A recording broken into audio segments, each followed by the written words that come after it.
Hi guys, welcome to my YouTube channel. My name is Nashley. Today's video is going to be such an exciting DIY for me because I have been dying to do this to my TV for such a long time, and I finally was able to just have that little bit of time to execute it, and I feel like it just looks so beautiful. And you're already looking at it. It's the frame for my TV. It literally looks like the frame TV, but it's still the old TV that I had. It is definitely not the frame TV. I am not spending thousands of dollars on a TV. That's crazy, but it looks like it, and it's beautiful, and I'm so happy with the way it turned out. If you want to learn how to create a frame like this one for your TV, then keep on watching.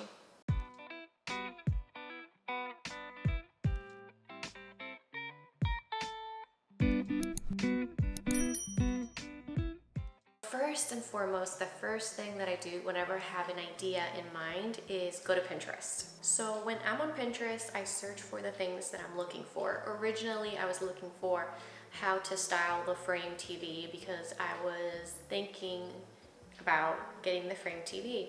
But upon further research and learning that it was thousands of dollars, I was like, absolutely not. I can make this TV look like a frame TV thanks to other people's ideas. So I just really happen to like this one. It is absolutely beautiful. I love the color. I think it looks very elegant and antiqued, and I just love that vibe. That's what I was going for in terms of the frame for the TV. In order for the black frame of the TV to be covered by the frame that you're building, you have to take the measurements from the inside of the TV. You know how the TV has its own frame and it's black usually. So I started taking the measurements from the inside of the TV. And that way, when I make the opening for the frame here, it's going to cover the black frame, so you won't see the black frame. I then went to Lowe's and I found this trim. It was beautiful, $7 each, and I got 4. And now this is a very repetitive process. I've already done a few videos using this technique, but essentially you're cutting 45-degree angles, and you just have to be careful with the way your machine is facing because it will change the angle you are cutting. So as long as your angles are 45 degrees going in, you're going to be fine because it's the same with all 4 pieces.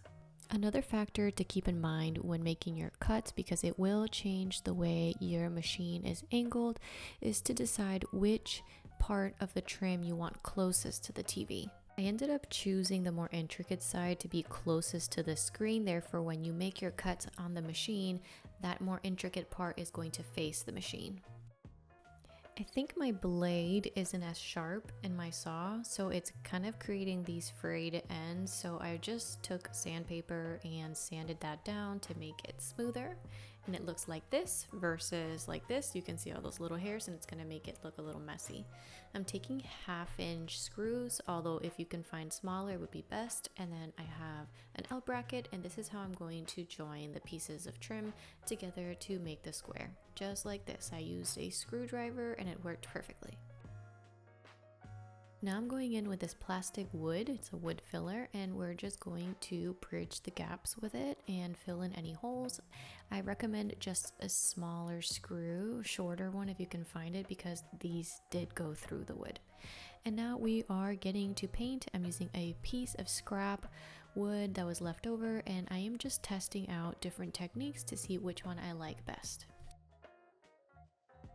I did try just using a glove. I used a cloth, a sponge, and then I used a brush, and I ended up liking the sponge a lot better. But in the meantime, I am going to be painting the frame all black. Please make sure to get all of it, the inside, the outside, just so that you can't see anything when the frame is up on the TV. Then I'm taking my little sponge and the Rough and Buff and Antique Gold and just paint away. I am going to tell you that my sponge was kind of disintegrating with the Rough and Buff, so I switched to the brush and it worked just fine. And remember to get the outside of the frame and also the inside to make it seamless. To hang the frame on my TV, I'm using these very thin command strips, and I did cut them in half because the box didn't bring enough pieces, I wanted more, so I just cut them in half and I put them on. The command strips have their own instructions, so it tells you to like press for 30 seconds, then wait for them to cure for an hour, and this is after that hour. I'm hanging the frame and it just went on so beautifully. The control still works, so I can still control the TV with the remote, and I am obsessed. This is probably one of my favorite projects so far. Not only was it easy, but it looks so beautiful. Now my TV isn't a black box anymore. It looks like an artwork and I just couldn't be happier with it. Obsessed is an understatement. And then that was basically it. That's exactly how I built this frame. I hope you guys really enjoyed the video. If you liked the video, give the video a thumbs up. Subscribe to my YouTube channel. It encourages me to create more content like this. And hit that bell notification so that you are notified when I post a new video. And I will see you in the next one. Bye!